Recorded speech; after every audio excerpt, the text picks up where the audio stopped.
Confident நம்மளோட லைஃப்ல கண்டிப்பா தேவையான ஒரு விஷயம். நம்ம அத்தனை பேருக்குமே கண்டிப்பா நம்மளோட வாழ்க்கையில இருக்க வேண்டிய ஒரு விஷயம். நம்மள நிறைய பேர் ஒரு ஸ்டேஜ்ல பேசுறது அப்படின்னா நம்மளுக்கு அலர்ஜியா இருக்கும். ஒரு பொண்ணு கிட்ட நேரா பார்த்து பேசுறது அப்படின்னா அது நிறைய பேரால முடியாத விஷயமா இருக்கும். ஒரு குரூப்ல உங்களை எழுப்பி கேள்வி கேட்கும் போது அந்த இடத்துல உங்களுக்கு பதிலே தெரிஞ்சிருந்தாலுமே நான் சொல்ற பதில் தவறா இருக்கும் பட்சத்துல மத்தவங்க என்ன கேலி பண்ணுவாங்க அப்படின்றதால அந்த இடத்துல பதில் சொல்லாம கூனி குறுகி நிக்கிற சந்தர்ப்பங்கள் அதிகமா இருக்கு. சோ இந்த எல்லா இடத்துக்குமே நம்மளுக்கு தேவையான ஒரே ஒரு விஷயம் கான்ஃபிடென்ட். நம்ம கிட்ட கான்ஃபிடென்ட் மட்டும் இருக்கு அப்படின்னா நம்மளால எந்த இடத்துலயுமே கான்ஃபிடென்ட்டா பேச முடியும். எந்த பொண்ணா இருந்தாலும் சரி, எந்த பையனா இருந்தாலும் சரி, எவ்வளவு பெரிய நபரா இருந்தாலும் சரி, அவர்கிட்ட நம்மளால ஈஸியா பேச முடியும், கான்ஃபிடென்ட்டா பேச முடியும். இந்த கான்ஃபிடென்ட்டை வளர்க்கறதுக்கு நாம பல முயற்சிகள் எடுக்க வேண்டிய அவசியமே இல்ல. சின்ன சின்ன விஷயத்தை ஃபாலோ பண்றது மூலமா நம்மளோட கான்ஃபிடென்ட்டை ரொம்ப ஈஸியாவே வளர்க்க முடியும். இந்த வீடியோல நான் பர்சனலா தெரிஞ்சுக்கிட்ட நான் லைஃப்ல ஃபாலோ பண்ணிட்டு இருக்கக்கூடிய 9 ஹேபிட்ஸை பத்தி சொல்ல போறேன். இந்த 9 ஹேபிட்ஸையுமே நீங்க உங்களோட லைஃப்ல இம்ப்ளிமெண்ட் பண்ணீங்க அப்படின்னா உங்களுக்குமே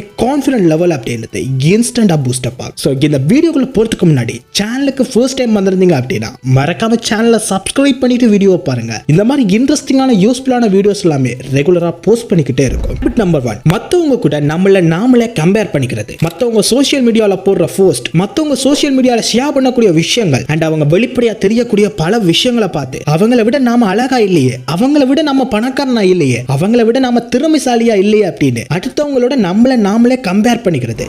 அதிகமா சோஷியல் மீடியாவை பார்த்து கம்பேர் பண்றதா இப்ப நம்மள நிறைய பேர் பண்ற விஷயமா இருந்துகிட்டு இருக்கு. அடுத்தவன் கார்ல வந்து இறங்குறான், அடுத்தவன் 6 பேக் வச்சிருக்கான், அவனை பார்க்கிறதுக்கே அட்ராக்டிவா இருக்கு அப்படின்னு மத்தவங்க சோஷியல் மீடியாவில் ஷேர் பண்ணக்கூடிய ஒவ்வொரு போட்டோஸையும், சோஷியல் மீடியாவில் ஷேர் பண்ணக்கூடிய ஒவ்வொரு வீடியோஸையுமே பார்த்து நம்மள நாமளே கம்பேர் பண்ணிக்கிட்டு இருக்கோம். பட் அந்த சோஷியல் மீடியாவுக்கு பின்னாடி அவங்க என்ன பண்றாங்க, அந்த சோஷியல் மீடியாவில் போஸ்ட் பண்ற போட்டோஸ் ஒவ்வொன்றுக்குமே எவ்வளவுக்கு செலவழிக்கிறாங்க அப்படின்றது நம்மள நிறைய பேருக்கு தெரியறது இல்ல. அவங்க சோஷியல் மீடியால ஷோ பண்ணக்கூடிய அந்த விஷயங்கள் மட்டும்தான் அவங்களோட லைஃப்ல இருக்குமா அப்படின்னா அது கண்டிப்பா கிடையாது. அது எல்லாமே ஒரு மாயை மட்டும்தான். மத்தவங்களோட கவனத்தை ஈர்க்கிறதுக்காக அவங்க செய்யக்கூடிய செயல்கள் மட்டும்தான். அதை தாண்டி அவங்களோட ரியல் லைஃப்லயுமே உங்களை விட அதிகமான ப்ராப்ளம்ஸ் இருக்கும். அது எல்லாத்தையுமே ஃபேஸ் பண்ணி தான் அவங்களுமே அந்த இடத்துக்கு இருக்காங்க. சோ இந்த மாதிரி சோஷியல் மீடியால வரக்கூடிய சின்ன சின்ன விஷயத்தை பார்த்து மத்தவங்களோட நீங்க உங்களை கம்பேர் பண்றீங்க அப்படின்னா கண்டிப்பா உங்களை மாதிரி ஒரு மிகப்பெரிய முட்டாள் யாருமே கிடையாது. இந்த உலகத்துல யாரா இருந்தாலுமே எல்லா விஷயத்தையுமே அச்சீவ் பண்ண முடியும். பட் அதுக்கு கரெக்டான பிளானிங் அப்படின்றது தேவை அண்ட் கரெக்டான முயற்சி அப்படின்றது தேவை. சோ உங்களாலையுமே அத்தனை விஷயமே செய்ய முடியும். அதை ஃபர்ஸ்ட் தெரிஞ்சுக்கோங்க. மத்தவங்களோட உங்களை கம்பேர் பண்றத உடனடியா நிறுத்திக்கோங்க.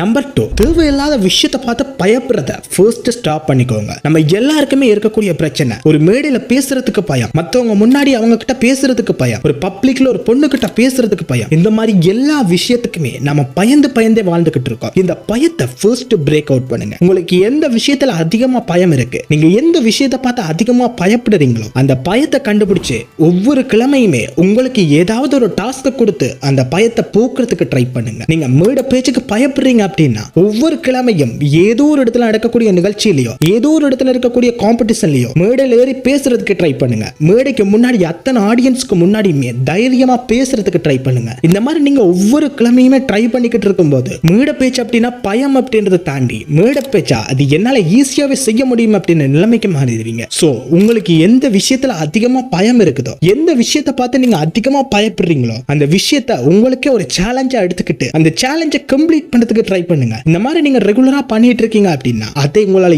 ஈஸியா பிரேக் அவுட் பண்ண முடியும். நம்பர் 3, சம்பந்தமே இல்லாம மத்தவங்க சொல்ற விஷயத்துல தான் என்னோட வாழ்க்கையே இருக்கு அப்படின்னு நம்புறது. நம்மளோட வாழ்க்கையில நம்ம ஏதாவது ஒரு விஷயத்தை அச்சீவ் பண்ணிட்டோம் அப்படின்னா உடனடியா அந்த விஷயத்தை சோஷியல் மீடியால ஷேர் பண்ணுவோம். அதை நம்ம சுத்தி இருக்கக்கூடிய நபர்கள் எல்லார்கிட்டயுமே சொல்லுவோம். சோ இதை எதுக்காக பண்றோம் அப்படின்னா நம்மளை சுத்தி இருக்கிறவங்க சோஷியல் மீடியால நம்மளை ஃபாலோ பண்றவங்க எல்லாருமே நம்மளை பாராட்டணும் அப்படின்றதுக்காக. பட் நம்ம எதை எக்ஸ்பெக்ட் பண்ணி அதை ஃபோர்ஸ் பண்ணுவோம் அதுக்கு ஆப்போசிட்டா தான் நடக்கும். நிறைய பேர் நெகட்டிவான கமெண்ட்ஸ் பண்ணுவாங்க, நிறைய பேர் உங்களை பாராட்ட மாட்டாங்க, ஒரு சில பேர் மட்டும்தான் உங்களை பாராட்டுவாங்க. சோ இது எல்லாத்தையுமே பார்க்கும்போது என்னதான் ட்ரை பண்ணாலுமே எனக்கு கரெக்டான அப்ரிசியேஷன் கிடைக்குது இல்ல அப்படின்னு அந்த விஷயத்தை நீங்க உடனடியா ஸ்டாப் பண்ணிடுவீங்க. அதுக்கப்புறமா எந்த விஷயத்திலையுமே நீங்க முயற்சி செய்ய மாட்டீங்க. அதுக்கப்புறமா எந்த விஷயத்தை எடுத்துக்கிட்டாலுமே அதை சாதிச்சு என்னதான் நடக்க போகுது, யாருமே என்ன பாராட்ட மாட்டாங்க அப்படின்னு ரொம்ப கேர்லெஸ்ஸா விட்டுருவீங்க. பட் ஃபர்ஸ்ட் ஆஃப் ஆல் அடுத்தவங்க உங்களை பாராட்டணும் அப்படின்ற மைண்ட் செட்டை உடனடியா தூக்கிறீங்க. ஏன்னா இங்க அடுத்தவன் அவனோட வேலையை பார்க்கறதுக்கு டைம் இல்லாதப்போ உங்களை பாராட்டுறதுக்கு யாருக்குமே டைம் கிடைக்காது. அண்ட் அப்படியே பாராட்டுறதுக்கு டைம் கிடைச்சாலுமே உங்களோட சாதனையோ இல்ல உங்களோட வளர்ச்சியோ யாருக்குமே இங்க பிடிக்காது. உங்களை எப்படியாவது கீழே இழுத்து விடணும் அப்படின்னு மட்டும் தான் பார்ப்பாங்க. உங்களை எப்படியாவது நெகட்டிவ் கமெண்ட்ஸ் பண்ணி உங்களை எப்படியாவது நெகட்டிவா பேசி நீங்க செய்யற முயற்சிகளை கவுக்கணும் அப்படின்னு தான் ட்ரை பண்ணுவாங்க. சோ அடுத்தவங்க உங்களை பாராட்டணும் அப்படின்றத விட்டுட்டு அடுத்தவங்க முன்னாடி நீங்க என்ன நடந்தாலுமே நான் சாதனையாளன்டா அப்படின்னு காமிக்கிற அளவுக்கு முயற்சி செய்துகிட்டே இருங்க.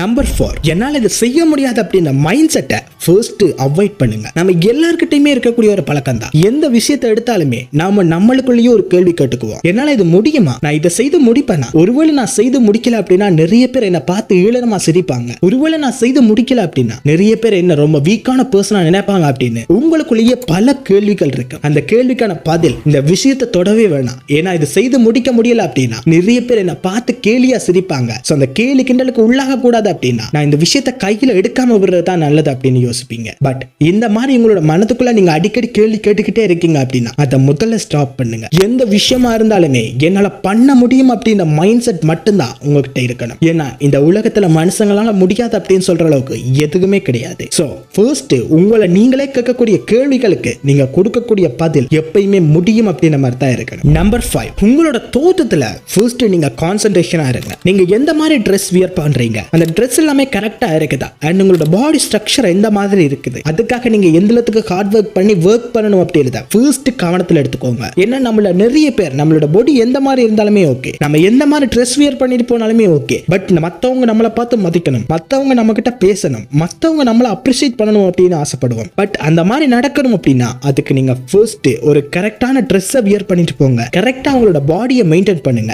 ரெகுலரா எக்ஸசைஸ் செய்யுங்க. சோ இந்த மாதிரி நீங்க பண்ணிட்டீங்க அப்படினாலே உங்களை பார்க்கிறதுக்கே ரொம்ப அட்ராக்டிவா இருக்கும். நிறைய பேர் உங்ககிட்ட பேசுவாங்க அண்ட் நீங்க எக்ஸ்பெக்ட் பண்ற மாதிரி நிறைய பேர் உங்களை அப்ரிஷியேட் பண்ணுவாங்க. சோ ஃபர்ஸ்ட் நீங்க உங்களோட பாடி ஸ்ட்ரக்சர் அண்ட் நீங்க வியர் பண்ணக்கூடிய ட்ரெஸ் எல்லாமே எந்த மாதிரி இருக்கு அப்படின்றது தெரிஞ்சுக்கோங்க. உங்களோட பாடிக்கு ஏற்ற மாதிரியான ட்ரெஸ் வியர் பண்ணுங்க அண்ட் உங்களோட ஸ்கின் டோனுக்கு ஏற்ற மாதிரியான ட்ரெஸ்ஸை வியர் பண்ணுங்க. சோ ஒரு கரெக்டான ட்ரெஸ்ஸை வியர் பண்ணி போறீங்க, கரெக்டான பாடி ஸ்ட்ரக்சரை மெயின்டைன் பண்றீங்க அப்படின்னா கண்டிப்பா நீங்க மத்தவங்களை விட ரொம்ப அட்ராக்டிவா இருப்பீங்க. நம்பர் 6, நம்ம எல்லாருமே பண்ற மிகப்பெரிய மிஸ்டேக், எந்த விஷயத்தை செய்யறதா இருந்தாலுமே மத்தவங்க இதை பார்த்து என்ன பண்ணுவாங்க, மத்தவங்களுக்கு எந்த அளவுக்கு பலன் இருக்கு அண்ட் மத்தவங்களுக்காக நம்ம ஒர்க் பண்ணுவோம் அப்படின்னு அடுத்தவங்கள மைண்ட்ல வச்சு மட்டும்தான் வேலை பார்த்துக்கிட்டு இருப்போம். பட் அது எல்லாத்தையுமே ஓரம் கட்டி வச்சுட்டு ஃபர்ஸ்ட் உங்களுக்கு என்ன பலன் கிடைக்க போகுது, ஃபர்ஸ்ட் உங்களோட வாழ்க்கையில எந்த மாற்றம் ஏற்பட போகுது அப்படின்றத மனசுல வச்சு ஒர்க் பண்ண ஆரம்பிங்க. ஏன்னா இப்ப நம்மளை சுத்தி இருக்கக்கூடிய நிறைய பேர் அவங்களோட வாழ்க்கையில எப்படி மேம்படலாம், அவங்களோட வாழ்க்கையில எப்படி சக்சஸ் ஆகலாம் அப்படின்னு மட்டும்தான் பாக்குறாங்க. நீங்க அவங்களுக்காக உங்களை மாத்திக்கிறதுலயோ இல்ல அவங்களுக்காக உங்களோட எனர்ஜியை வேஸ்ட் பண்றதுலயோ எந்த பயனுமே உங்களுக்கு கிடைக்க போறது கிடையாது. அவங்க தான் வாழ்க்கையில சாதனையாளனா மாறிக்கிட்டு இருப்பாங்க. பட் எண்ட் ஆஃப் த டே நீங்க ஒரு தோல்வி அடைஞ்ச ஒரு மனிதனா தான் இருப்பீங்க. உங்களோட வாழ்க்கையில எதுவுமே இருக்காது, உங்களை சுத்தி அந்த உறவுகள் கூட இருக்காது, தனிமையா எதுவுமே அடையாத ஒரு பர்சனா இருப்பீங்க. சோ எதுவா இருந்தாலுமே ஃபர்ஸ்ட் உங்களை முன்னிலைப்படுத்துங்க. உங்களோட செல்ஃப்ல கேரா இருங்க, உங்களோட பாடி ஸ்ட்ரக்சரை மெயின்டைன் பண்றதுல கேரிங்கா இருங்க அண்ட் உங்களோட ஃபினான்ஷியலை பில்ட் பண்றதுல ரொம்ப கான்சிஸ்டன்ஸா இருங்க. சோ இந்த மாதிரி நீங்க உங்களை நீங்களே பாத்துக்கிறீங்க அப்படின்னா உங்களுக்கு ஆட்டோமேட்டிக்கா செல்ஃப் கான்ஃபிடென்ட் அப்படின்றது இம்மீடியட்டா பூஸ்ட் அப் ஆகும். நம்பர் 7, நம்ம எல்லாருமே ஒரு இடத்துல பேசுறோம் இல்ல ஒரு பொண்ணு கிட்ட பேசுறோம் இல்ல ஒரு ஸ்டேஜ்ல பேசுறோம் அப்படின்னா நம்மளோட பாடி லாங்குவேஜ் அந்த இடத்துக்கு சம்பந்தமே இல்லாத மாதிரி தான் இருக்கும். ரொம்ப நர்வஸா இருப்போம். அந்த இடத்துல நம்ம சம்பந்தமே இல்லாத பிஹேவியர்ஸ் தான் பண்ணிக்கிட்டு இருப்போம். இந்த மாதிரி இருக்கீங்க அப்படின்னா நீங்க ஒரு கான்ஃபிடென்டான பர்சனா மத்தவங்களுக்கு தெரிய மாட்டீங்க. உங்களுக்கே நீங்க ஒரு கான்ஃபிடென்டான பர்சனா தெரிய மாட்டீங்க. ஃபர்ஸ்ட் உங்களோட பாடி லாங்குவேஜை கரெக்டா மெயின்டைன் பண்ணிக்கோங்க. இந்த பாடி லாங்குவேஜை எப்படி மெயின்டைன் பண்றது அப்படின்றத நம்ம ஆல்ரெடி ஒரு வீடியோவா போட்டிருக்கோம். அந்த ஒரு வீடியோ கிளிக் பண்ணி பாத்தீங்க அப்படின்னாலே உங்களுக்கு ஆல்மோஸ்ட் எல்லா ஐடியாஸுமே கிடைச்சிடும். சோ அந்த ஒரு வீடியோவை மறக்காம செக் அவுட் பண்ணி பாருங்க. சோ உங்களோட பாடி லாங்குவேஜ் கரெக்டா நீங்க மெயின்டைன் பண்ணிட்டீங்க அப்படின்னாலே உங்களோட வாழ்க்கையில 50% அளவுக்கு உங்களோட கான்ஃபிடன்ட் லெவலை பூஸ்ட் பண்ணிட்டீங்க அப்படின்னு தான் அர்த்தம். ஏன்னா நம்மள நிறைய பேருக்கு இருக்கக்கூடிய மேஜரான பிரச்சனையே நம்மளோட பாடி லாங்குவேஜை கரெக்டா மெயின்டைன் பண்ண முடியல அப்படின்றது தான். சோ உங்களோட பாடி லாங்குவேஜ் கரெக்டா இருக்கு அப்படின்னா உங்களோட பாடி லாங்குவேஜ் நீங்க கரெக்டா மெயின்டைன் பண்றீங்க அப்படின்னா நீங்க எக்ஸ்பெக்ட் பண்ற அந்த ஒரு லைஃப், அந்த ஒரு அச்சீவ்மெண்ட், அந்த ஒரு அப்ரிசியேஷன் அப்படின்றது உங்களுக்கு கண்டிப்பா கிடைக்க போகுது. சோ இந்த வீடியோல சொன்ன இந்த 7 விஷயங்களையுமே நீங்க ரெகுலரா ஃபாலோ பண்ணிக்கிட்டே இருங்க. சோ இந்த 7 விஷயங்களையுமே நீங்க பண்றீங்க அப்படின்னா உங்களோட கான்ஃபிடன்ட் லெவல் இமிடியேட்டா பூஸ்ட் அப் ஆகும். அதுல எந்த ஒரு மாற்றமுமே கிடையாது. சோ இந்த மாதிரி இன்ட்ரெஸ்டிங்கான வீடியோஸ் பார்க்கிறதுக்கு நம்மளோட சேனலை மறக்காம சப்ஸ்கிரைப் பண்ணி வச்சுக்கோங்க.